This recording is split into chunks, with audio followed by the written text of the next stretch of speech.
One of the great things about webcomics is that you didn't need to actually be able to draw to make a comic. For a while, one of the most popular ways to do a comic was what were called sprite comics, where you would like take little sprite figures out of video games and make a comic out of them. This is 8-bit theater, which is very long-running, popular sprite comic. There were also comics with original sprites, just using the sort of pixelated digital art style as an art choice. Diesel Sweeties is probably the most popular of these, and this is his own original artwork, but he does it in a deliberately sort of computerized, pixelated way, so the characters look like video game characters. I think this is the first Diesel Sweeties strip, where the robot says, "Irrational fleshling, why must I love you?" And there was a huge, and still is a huge, fandom for comics with anthropomorphic animal characters, furry comics. This is one of the more innocent ones, Ozzy and Millie, which ran for 10 years, ended in 2008. And around this time, manga started to become popular in the US, so you started to see more comics with a manga influence in the art style. Mega Tokyo, which started in 2000, was for a while one of the most popular comics on the internet, and it's about two manga fans who go to Japan, and so it's sort of manga fan fantasy wish fulfillment story. And as you can see, it's drawn in a very manga influenced style. And there were still gaming strips. Strips about video gaming continue to be very popular. Obviously there's a huge fandom for video games online, and a lot of those people were interested in reading strips about their interests. PvP by Scott Kurtz, Player versus Player, was one that originally Kurtz wanted to just do a workplace strip, but then a gaming magazine wanted to hire him to do a strip, so he decided to just make it characters working at a gaming company. So that's what it became, and it's still running to this day. It's basically about the staff at a company that works on games. Penny Arcade, one of the very, very most popular comics on the internet. It might be the biggest comic on the internet. And I mean, it has its own convention, which is saying quite a lot. It's been running since 1998, and it started out, it's just started out as a creators basically talking about their opinions on video games. It goes off in other directions, too. Here they are, they're playing a game called Photoshop Hero. Because the artist here is upset that he's not any good at Guitar Hero, and he says, one of these days they're going to make a game about something I'm good at, and I'm going to fuck your ass up. I hope no one's bothered by language, because you're going to suck at it, and I'm going to be rad. And then they create, then they play Photoshop Hero. But there were comics that also did not fall into these various, like, sort of nerdy, geeky categories. There were comics that were just about, ordinary life.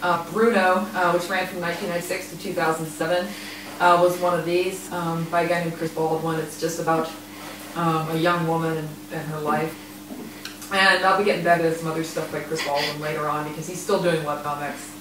He ended Bruno in 2007, but he's been doing other projects since then. And then there were also the comics that are just totally uncategorizable. Because one of the great things about the internet is that it gives you a chance to publish comics that probably a mainstream editor or publisher would think was too weird to be published. And it's possible to actually find a huge following for humor that I think that probably most print publishers would think was just a little out there. Cat and Girl's been running since 1999, and calls itself the story of a cat, a girl, and an experimental meta-narrative. And it's basically this very sort of weird, intellectual, esoteric humor. As you can see, the cat characters are there, Cat and Girl. So Girl says, "Happy birthday to you! Happy birthday, dear cat! Happy birthday to you!" And then Cat sees the box is empty. He says, "Empty? Well, you don't want stuff." He says, "I don't?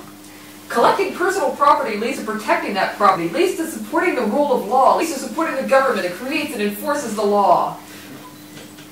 And then he says, "Even cake?" And then there's Achewood, which is also completely undescribable. As you can see, the assassination of Abraham Lincoln, on Roomba floor vacuums. This is a pretty typical Apex strip. This is a great comic, by the way. Chris Onstead just recently announced he's sort of going on semi-hiatus, so I don't know if Apewood is still going on right now, but he has been doing it for like 10 years now. So around by 2000, there were a lot of webcomics out there, probably hundreds at this point. And that was when communities started to spring up. Webcomics started getting together, cartoonists started to form into groups. The first webcomics community was Keenspot, which started in 2000, is still going and has several dozen comics on it. It's basically just a single central site from which you can visit other comics, and the idea is if you're interested in one Keenspot comic, they encourage you to read the other comics and sort of support each other. Comic Works started in 2001. I don't know if that's still up. Modern Tales started in 2002, and it's sort of still running. And then in 2000, also, a cartoonist. How many of you are familiar with Scott McCloud at all? Okay, that'd be great. Great. Scott McCloud was best known for writing a book called Understanding Comics, which is a book about comics as art, all drawn as a comic book, in a graphic novel format. And his sequel to that was called Reinventing Comics. It came out in 2000, and it talked about 12 revolutions that Scott saw happening in modern comics.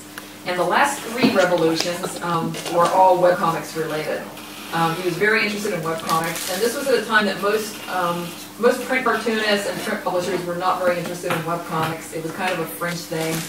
And he was probably the first guy in like the mainstream comics world to take a real interest in webcomics. So revolutions 10 through 12 in his book are digital production, which is making comics on the computer, actually drawing them on the computer. Digital delivery, which is distributing your comics on the computer through websites. And digital comics, which is making comics that are deliberately created for the web. And there he is. He's telling you about it. He says, whether you want to join the mad scientists on the fringe, or just tell your story straight, be on the lookout for new techniques that enhance the reading experience and enhance our understanding of this exciting new form of comics. The whole book is kind of like that. This is a panel from Reinventing Comics. One of the things that he talked about was his idea, what he called the infinite canvas. And McCloud's idea was that when you have comics online, you don't need to draw them in the format of comic strip or a traditional comic book. You can make the panels go in any direction, you can do different sizes, different shapes. This is Cuentos de la Frontera by Kat Garza, or a page from it by Kat Garza, who we previously saw as the creator of the Magic Inkwell. And as you can see, the panels, this is a long shot of it, the panels scroll, you have to scroll all the way down and around and into the center. It sort of forms a spiral. With this comic, this is Cuentos de la Frontera, a series of comic book style retellings of Hispanic Latino folklore, the border stories. And they're all done in different experimental formats like this. Another cartoonist who experimented with the infinite canvas idea was Patrick Farley. He still has a site called Electric Sheep Comics. It was actually offline for a long time, and he just put it back up about a year ago. And he played around with different formats, different styles. This is a very small portion from his comic Delta Thrives, which is just one long scroll going across the screen. Then a Swiss artist, Demian 5, did a comic called When I'm King, which is an entirely silent comic it's about a pharaoh who gets locked out of his palace and then he loses his pants. As you can see, it's all done as a series of long scrolls like this. This is 4 different pages from the comic. Then there were cartoonists sort of taking advantage of the web in other ways. In 2002, James Kachaka, he had been drawing an autobio strip. Like, he made a point, he decided that every day he was going to draw a strip about what had happened that day. And he'd been doing that since 1998. In 2002, he decided to put it online. which made it a lot easier for him to do because it meant that he could draw the strip, put it up, and then have it there the next day for people to read, which made it a little more immediate and personal than having to wait to publish it all in book collections, although he has done book collections of it now. This is a couple of sample strips that he did. The first one says, I posted a link to my diary comic on a video game message board. The folks there all said my comic was a piece of shit. Yeah. So I started the new year with people hating on me.